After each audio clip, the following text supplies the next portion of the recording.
बच्चे को मोबाइल दो मना नहीं है, बच्चे को लैपटॉप दो मना नहीं है, बच्चे को शॉपिंग पर लेकर जाओ मना नहीं है,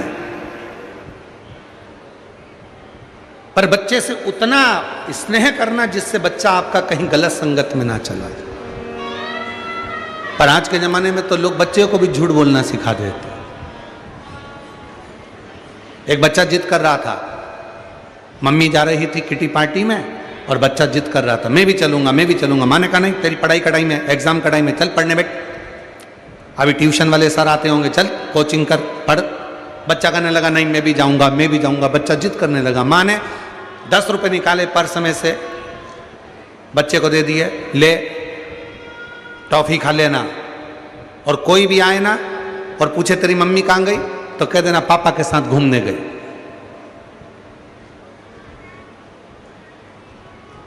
झूठ बोलना किसने सिखाया? मां ने। कह देना पापा के साथ घूमने गई। अब आज मालूम पड़ा कि कोई साहब मर गए, पापा की जल्दी छुट्टी हो गई, और पापा की जल्दी छुट्टी हुई, पापा की जल्दी छुट्टी हुई, और जैसे ही पापा की जल्दी छुट्टी हुई तो पापा आज घर पर जल्दी आ गए। और घर पर आए, उन्होंने दरवाज़ा बजाया। घर पर आने के बाद में दरवाज़ा बजाते और दरवाज़ा बजाया। घर पर आकर पापा ने जैसे ही दरवाज़ा बजाया, वो पप्पू बाहर आया। आकर उसने टॉफ़ी खा रहा था। पिताजी ने, पिता की आदत रहती है आते से पूछते क्या तेरी मम्मी नहीं दिख रही? आते से ही पूछेंगे तुमचा आई कठे, आई कहाँ है? तुरंत आते से पूछेंगे। और उसने तुरंत आते से पूछा क्यों तेरी माँ नहीं दिख रही, तेरी मम्मा नहीं दिख रही? इतने में बच्चा टॉफी खा रहा था, उसने देखा ही नहीं कि पापा है। उसने तो कह दिया मम्मी पापा के साथ घूमने गई है। पापा ने एक थप्पड़ रख कर दिया, तेरा बाप यहाँ खड़ा, किसके साथ चली गई? तेरा पिता तो यहीं खड़ा। फिर वो गई किसके साथ? किसके साथ? बस इतना सुना। झूठ बोलना सिखा दिया मां ने। बच्चे को ट्यूशन में बैठकर पढ़ाना सिखाना पड़ता है, बच्चे को कोचिंग देना पड़ती है। केवल एक मोबाइल ऐसा होता है कि किसी बच्चे को मोबाइल की कोचिंग नहीं देना पड़ती है। बच्चा पैदा होने से पहले मोबाइल चलाना सीख जाता है, गर्भ में रहता है, और डॉक्टर कह देते हैं बेड रेस्ट, तो माँ दिन भर मोबाइल लेकर बैठी रहती है और बच्चा अंदर देखता रहता है, ऐसे खोलना है, ऐसे चलना है, व्हाट्सअप ऐसे चलाना है, इंस्टाग्राम ऐसे चलाना है, फेसबुक ऐसे चलाना है, ऐसे यूट्यूब चलाना है, ऐसे ये करना है। बच्चा अंदर बैठे बैठे बैठे बैठे सब सीख जाता है। फिर माँ उस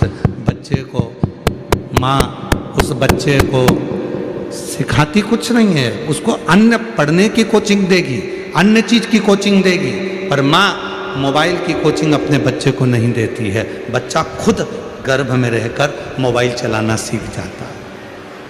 अभिमन्यु जैसे, अभिमन्यु चक्रव्यूह में जाना सीख गया, पर आधे में माता सो गई तो नींद में वो नहीं, निकलना नहीं सीखा।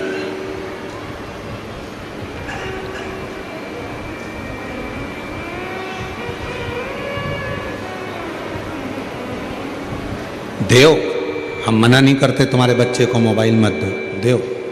हम मना नहीं करते तुम्हारे बच्चे को मोबाइल मत दीजिए, दीजिए, पर उस बच्चे को मोबाइल भी उतना दीजिए जितना उसकी जिंदगी के लिए सार्थक हो। उसकी जिंदगी बिगाड़ दे तो वो मोबाइल किसी काम का नहीं।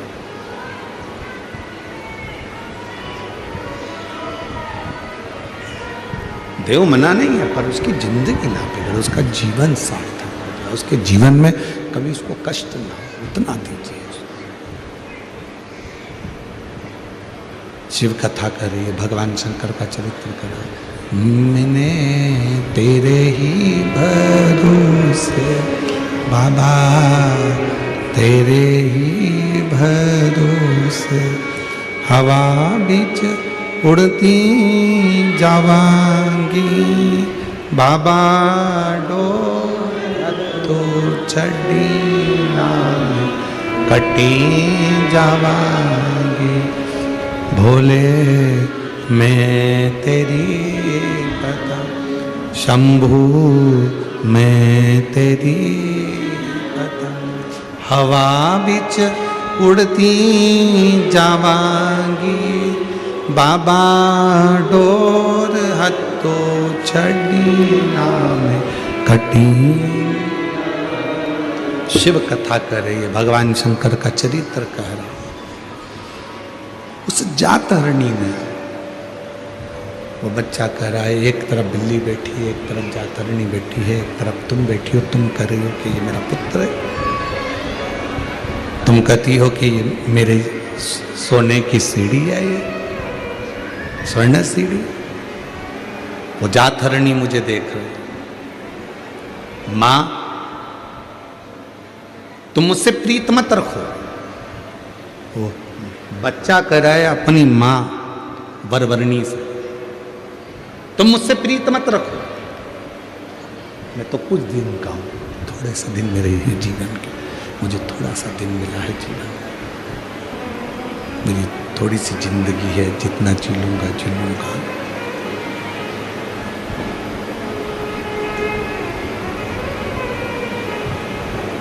ये छोटा सा जीवन मुझे मिला, छोटा सा जीवन, तो मुझसे प्रीत ना रखो, मुझसे प्रीत मत रखो।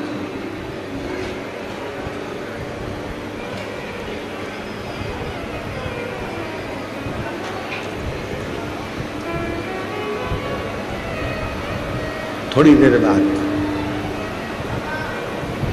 एक ये बालक वरवरणी का और एक कपिल देव जी महाराज। कपिल देव जी महाराज ने भी अपनी माता देवहूति को ज्ञान दिया था,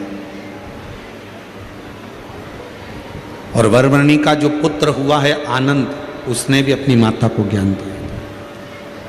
देवहूति को जो ज्ञान मिला था, उस देवहूति ने उस ज्ञान से अपने जीवन को सार्थक कर लिया।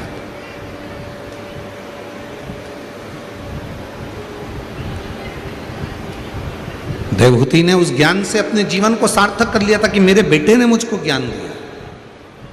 श्रीमद् भागवत कथा में माता देवहूति का चरित्र आता है कि माता देवहूति को अपना पुत्र स्वयं कपिल देव जी महाराज उनको ज्ञान दे रहे थे, स्वयं पुत्र ज्ञान दे रहा है। और शिव पुराण यह कहती है कि ज्ञान कहीं से भी प्राप्त हो, कैसे भी प्राप्त हो, कभी भी प्राप्त हो, उसको ग्रहण कर लेना चाहिए। पर ज्ञान आडंबर के अंधकार में नहीं होना चाहिए, पाखंड के अंधकार में ज्ञान नहीं होना चाहिए। आज दुनिया चमक देखकर जगह जगह चली जाती है और उसको मालूम नहीं है कि इस चमक से एक ना एक दिन उसके नेत्र खराब हो सकते हैं। क्यों किसी आडंबर में फंसते हो, क्यों किसी पाखंड में जाते हो? जब राम कथा में माता कौशल्या जी ने राम जी के लिए भाग्य पूछा था, तब शंकर भगवान ने मना कर दिया था कि मैं किसी का भाग्य नहीं बताता, मैं भाग्य बताता नहीं हूं। शंकर जी ने कहा था मैं भाग्य बना देता हूं पर बताता नहीं हूं। जब माता यशोदा जी ने भगवान शंकर से पूछा था कि मेरे पुत्र कृष्ण का भाग्य बता दो, तब भगवान शंकर ने कहा था मैं किसी का भाग्य बताता नहीं हूं, मैं भाग्य बना देता हूं।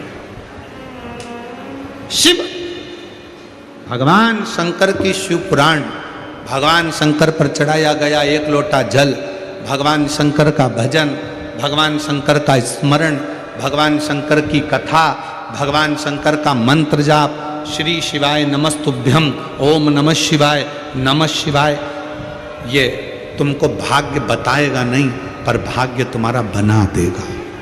ये भाग्य बनाए।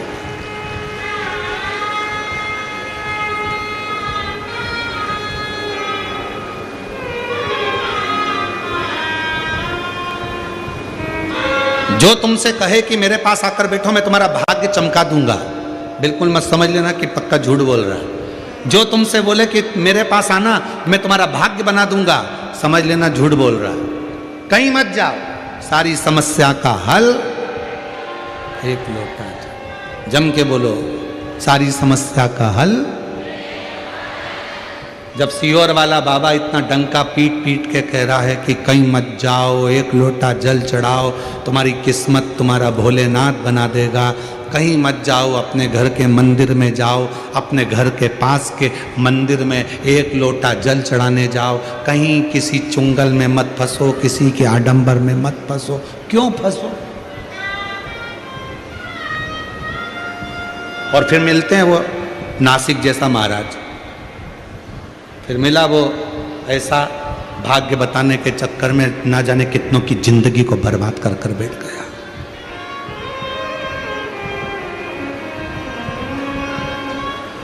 क्यों जाना? क्यों आडंबर में फंसना? क्यों पाखंड में फंसना? एक लोटा जल सारी समस्या का हल। जब दुनिया का हल, राम जी महाराज सेतु पर चढ़ाई, सेतु बांधना चाहते हैं, लंका पर चढ़ाई करना चाहते हैं, तो मेरे राम जी ने एक लोटा जल चढ़ाया, शिव जी को राजी करा, लंका का राज्य पाया। मेरे भगवान कृष्ण के घर में जब 16,108 रानियां थी, संतान का सुख नहीं हुआ, तो गर्गाचार्य बाबा से पूछा कि मैं क्या करूं जिससे मुझे संतान हो। गर्गाचार्य बाबा ने कहा, शिव जी की साधना करो, एक लोटा जल चढ़ाओ। एक एक रानी के साथ में 11-11 दिन तक बैठकर भगवान कृष्ण ने 16,108 रानियों के साथ बैठकर शिव जी की साधना करी, और उनके घर में 1,77,186 बच्चे हुए। शिव की कृपा से, शंकर की करुणा से, शिव की उदार, शंकर की साधना से। राम जी शिव जी की साधना करते, भगवान कृष्ण शिव की साधना करते। ऐसा कोई देव बता दो जो भगवान शंकर की साधना नहीं करता। भागवत पुराण, अग्नि पुराण, नर्मदा पुराण, पद्म पुराण, जितनी पुराण उठाकर देखना, सारी पुराणे उठाकर देखिए, और जितने चरित्र उठाकर देखना उतने चरित्र उठाकर देखिए। कोई एक देवता का नाम बता दो जो शंकर भगवान के शिवलिंग की पूजन नहीं करता हो। कोई एक देवता का नाम बताना जो शंकर भगवान के शिवलिंग की पूजन नहीं करता। सूर्यदेव शिव की पूजन करते हैं, चंद्रदेव शिव की पूजन करते हैं, राहु शिव की पूजन करते हैं, शनि शिव की पूजन करते हैं, केतु शिव की पूजन करते हैं, मंगल शिव की पूजन करते हैं, बुध शिव की पूजन करते हैं, पृथ्वी शिव की पूजन करती है, आकाश पृथ्वी की शिव की पूजन करता है, जल शिव की पूजन करता है। 20 लाख योनि, 84 लाख योनि में से 20 लाख योनि वृक्ष की है, पत्तियों की है, पौधों की है, इन पौधों की, इन वृक्षों की है 20 लाख योनि। ए भाई, खींच खींच के बोलना पड़ रहा है, कब तक खींच के बोलेंगे, गला दुख रहा है। 20 लाख योनि वृक्ष की है, 20 लाख योनि इन पौधों की है, और वो 20 लाख योनि पौधों की, वो पौधे भी शिव की साधना करते हैं, शिवलिंग की उपासना करते हैं, शिव साधना में डूबे हुए हैं। कौन? गणेश जी महाराज शंकर जी की साधना करते हैं, कार्तिक के बाबा शिव की साधना करते हैं, माँ जगत जननी शिव की साधना करती है, दुर्गा भवानी शिव की साधना करती है, माँ रेणुका माता भी शंकर की साधना में डूबी रहती हैं। ऐसा कोई बताओ। सप्तशृंगी माता शिव की साधना करती है, माँ विजासन शिव की साधना करती है, माँ जगत जननी शिव की साधना करती है, माँ सरस्वती शिव की साधना करती है, ब्रह्मा शिव की साधना करते हैं, विष्णु शिव की साधना करते हैं। ऐसा कोई इंद्र शिव की साधना करते हैं। ऐसे कोई देवता, जो देवता शिव की साधना ना करता हो उसका नाम बताओ, जो शंकर के शिवलिंग की पूजन नहीं करता। हमारे 33 कोटि देवताओं ने हमको उपदेश दिया कि तुम कहीं मत भटको, केवल एक काम करो, अपने घर से एक लोटा जल लो और शंकर भगवान को समर्पित करना प्रारंभ करो। शिव सारी समस्या का हल तुम्हारे सामने कर देंगे। कहीं मत जा, कहीं नहीं।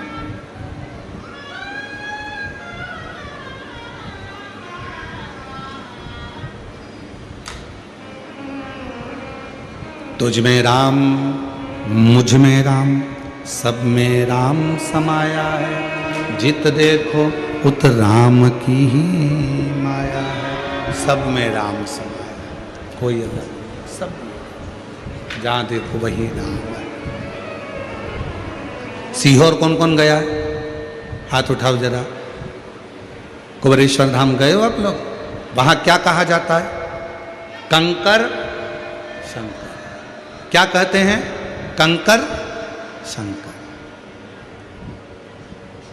वहां यह नहीं कहा गया कि कोई इंसान शंकर है, वहां यह नहीं कहा गया कि कोई बाबा जोगी सन्यासी शंकर है, वहां यह कहा गया कि कंकर शंकर है। आप कंकर को उठाओ, पूजन करो, शंकर माना, पूजा लेकर अपने घर आ गए। वो कंकर को शंकर मान लिया, कंकर को शंकर। फिर ना कोई विचार, ना कोई सोच, ना कोई दृष्टि।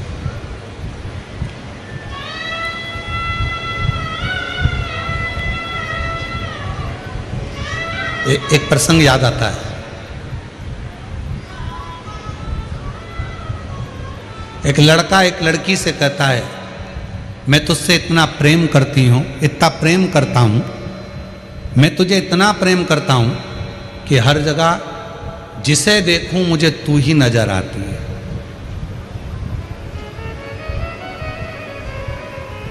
मैं तुझसे इतना प्रेम करता हूं, इतना प्रेम करती हूं कि जहां देखूं मुझे हर एक में तू ही नजर आता है। अगर हर एक में तू ही नजर आता है तो फिर ये प्रेम कहां हुआ? प्रेम किसको कहते हैं? कि तेरे सिवा कोई और नजर ना आए तो समझ लो कि प्रेम हुआ है। अरे और लोग क्या कहते हैं, मैं इतना प्यार करती हूं, इतना प्रेम करती हूं, इतना प्रेम करती हूं कि हर एक में तू ही दिखता, हर एक में तू ही दिखता है। मतलब प्रेम है ही नहीं। प्रेम होता तो तेरे सिवा और कोई ना दिखता तो समझो कि प्रेम हुआ है, तो समझो कि प्यार हुआ।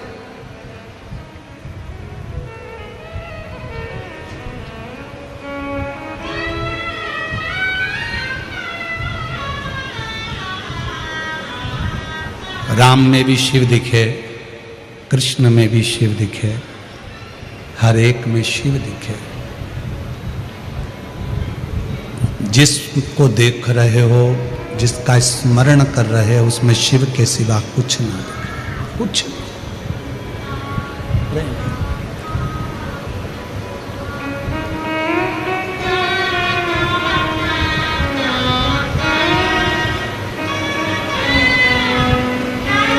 कोई दूसरा दिखे नहीं।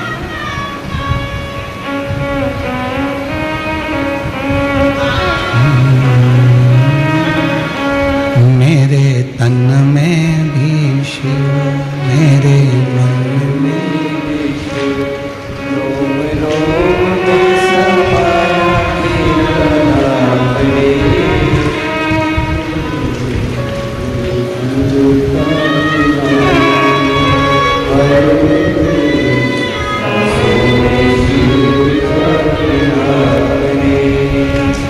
मेरे तन में भी शिव, मेरे मन में भी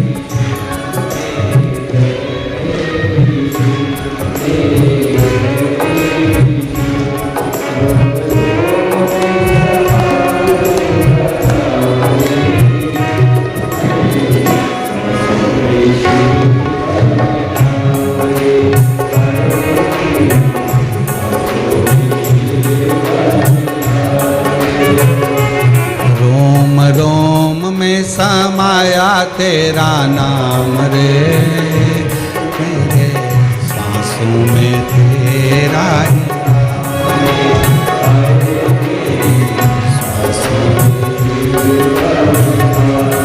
दोनों हाथों से ताली से बजाते थोड़े भाव से।